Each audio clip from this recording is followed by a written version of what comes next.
ണെങ്കിൽ നിങ്ങളുടെ പേര് എന്താകുന്നു? അതിന് 3 വാക്കുകളും 9 അക്ഷരങ്ങളും വേണം. അങ്ങനെ തന്നെയല്ലേ? നിങ്ങൾക്ക് എണ്ണി നോക്കാം. അപ്പം തന്നെ അവിടെ നിന്നില്ല, വീട്ടിൽ പോയിട്ടായിരുന്നു. വേറെ പ്രത്യേകിച്ച് പണിയൊന്നും ഇല്ലാത്ത ആൾക്കാർ അങ്ങനെയാണ്. അപ്പോൾ നിങ്ങളുടെ പേരെന്താകും? അപ്പോൾ 3 വാക്ക് 9 അക്ഷരം. ഇനി അത് ഒരു മറ്റൊരു ഭാഷയിൽ നമുക്ക് ചോദിച്ചാൽ, ഒരു ഉറുദുവിൽ ചോദിക്കാം, തുമാര നാം ക്യാ ഹൈ? നിങ്ങളുടെ പേരെന്താണ്? മലയാളം തുമാര നാം ക്യാ ഹൈ. അപ്പോ 9 അക്ഷരങ്ങളും 3 വാക്കും അതിനാണ്. ഇരിക്കട്ടെ, നമുക്ക് ഇംഗ്ലീഷിലേക്കാണ്. ഇംഗ്ലീഷ് ഭാഷയിൽ നമ്മളാരും പരിചയപ്പെടുമ്പോൾ അദ്ദേഹത്തോട് അദ്ദേഹത്തിൻ്റെ ഒരു പേര് ചോദിക്കാം. എങ്ങനെ ചോദിക്കാം? What is your name? What is your name? എത്ര വാക്കുകൾ? 4 വേർഡ്സുകളും 14 അക്ഷരങ്ങളും വേണം, അല്ലേ? What is your name? 4 വേർഡ്സുകളും 14 അക്ഷരങ്ങളും. എന്നാൽ തന്നെ ആ ചോദ്യം സ്ത്രീയോടോ പുരുഷനോടോ എന്ന് വ്യക്തമല്ല. നിങ്ങളുടെ പേര് എന്താകുന്നു എന്ന് ചോദിക്കുന്നതിന് വാട്ട് ഈസ് യുവർ നെയിം ചോദിച്ചാൽ അത് ആ ചോദ്യം ആണിനോടോ പെണ്ണിനോടോ സ്ത്രീലിംഗം പുല്ലിംഗം വേർതിരിയുന്നുണ്ടോ? ഇല്ല.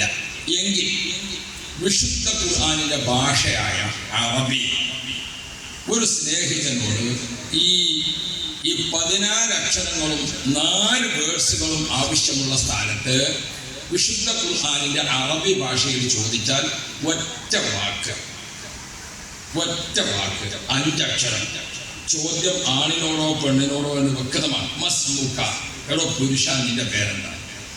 മസ്മുക്കി, എടി സ്ത്രീ നിന്റെ പേരെന്താ? സ്ത്രീലിംഗവും പുല്ലിംഗവും വേർതിരിച്ച് അത് ചോദിക്കാൻ ഒറ്റ വാക്കേ വേണം. മസ്മുക. അതിലെത്ര അക്ഷരമാണ്? 5 അക്ഷരങ്ങൾ, ഒറ്റ വാക്ക്.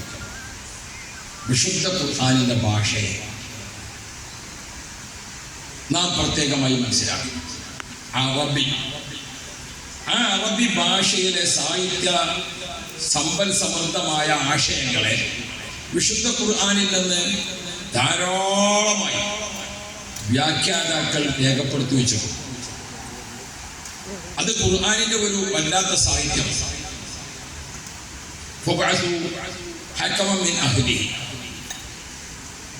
രണ്ട് വ്യക്തികൾക്കിടയിലോ 2 കുടുംബങ്ങൾക്കിടയിലോ 2 സമൂഹത്തിനിടയിലോ ഒക്കെ തർക്കമുണ്ടാകും.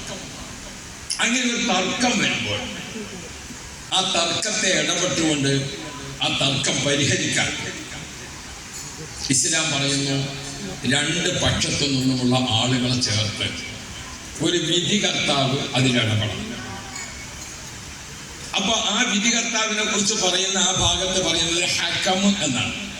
ഹക്കം അല്ലേ? ആ 3 അക്ഷരങ്ങളും എങ്ങനെയാണ് കൊടുത്തിട്ടുള്ളത്? മുകൾ ഭാഗത്ത് ഉയർന്നു നിൽക്കുന്ന ഹക്കം, അല്ലേ? 3 ഫതഹോട് കൂടെയാണ് നമ്മൾ അറബിയിൽ പറയാലേ, ഹക്കം. അപ്പൊ മധ്യസ്ഥം വഹിക്കുന്ന ആൾ എപ്പോഴും 2 കക്ഷികൾക്കിടയിൽ ഉയർന്ന സ്ഥാനത്ത് നിൽക്കുന്ന ആളായിരിക്കണം. അദ്ദേഹത്തെ ബാക്കിയുള്ളവർ ആദരിക്കുന്ന ആളായിരിക്കണം. അദ്ദേഹത്തിന്റെ വാക്കിന് മറ്റുള്ളവർ വില കൽപ്പിക്കുന്നവരാണ്. ഒരു പ്രശ്നത്തിൽ ഇടപെട്ടുകൊണ്ട് സംസാരിക്കുമ്പോൾ ഹക്കം എന്നതിൽ 3 അക്ഷരമാണ് കൊടുത്തിട്ടുള്ളത്, അല്ലേ? 3 അക്ഷരമാണ്. ഒരു വിഷയത്തെ നമ്മൾ സംസാരിക്കുമ്പോൾ എങ്ങനെയാണ് സംസാരിക്കേണ്ടത്? ആദ്യം ഒരു കക്ഷിയോട് നമ്മൾ അവരുടെ വിവരങ്ങളൊക്കെ ചോദിച്ചറിയുക, അവർക്ക് പറയാനുള്ളതൊക്കെ കേട്ടു.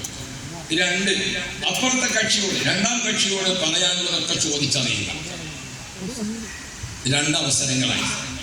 3, മധ്യസ്ഥം വഹിക്കുന്ന ആൾ പറയുന്നത് അവർ സ്വീകരിക്കുക. ഒരു വിഷയത്തിൽ മസ്ലഹത്ത് എന്ന് പറയുന്നത് എങ്ങനെയാണ്? 3 ചാൻസാണ്. അവർക്ക് പറയാനുള്ളത് കേൾക്കുക, ഇവർക്ക് പറയാനുള്ളത് കേൾക്കുക, ഒക്കെ മനസ്സിലാക്കിയ ശേഷം വിധികർത്താവ് വിധി പ്രഖ്യാപിക്കുക. ഹക്കം എന്നതിൽ 3 അക്ഷരമാണ്. ഈ 3 അക്ഷരം സൂചിപ്പിക്കുന്ന ആശയം ഈ രൂപത്തിൽ ഖുർആൻ വ്യാഖ്യാതാക്കൾ പഠിപ്പിക്കുന്നു. ഇനി ഹക്കം എന്ന അറബി പദത്തെ നമ്മളൊന്ന് കട്ട് ചെയ്തിട്ട് അതിനെ ഒന്ന് പോസ്റ്റ്മോർട്ടം ചെയ്താൽ ആ പോസ്റ്റ്മോർട്ടത്തിൽ നമുക്ക് ആ വാക്കിൽ 2 പദമാണ് വരിക. 2 പദമാണ്. ഒന്ന് ഹക്ക് എന്ന പദം. ഹക്ക് എന്ന് പറഞ്ഞാൽ ചൊറിഞ്ഞുകൊണ്ടിരിക്കുക, ഈ പ്രശ്നം ഉണ്ടായാൽ അങ്ങനെയാണല്ലോ, തീരൂല. പിന്നെയും പറഞ്ഞത് പിന്നെയും ഇന്നത് പറഞ്ഞ് ഞാനൊരു വിഷയത്തിൽ ഇടപെട്ട് സംസാരിക്കാൻ പോയി 13 കൊല്ലം മുമ്പ് ഒരു പ്രദേശം.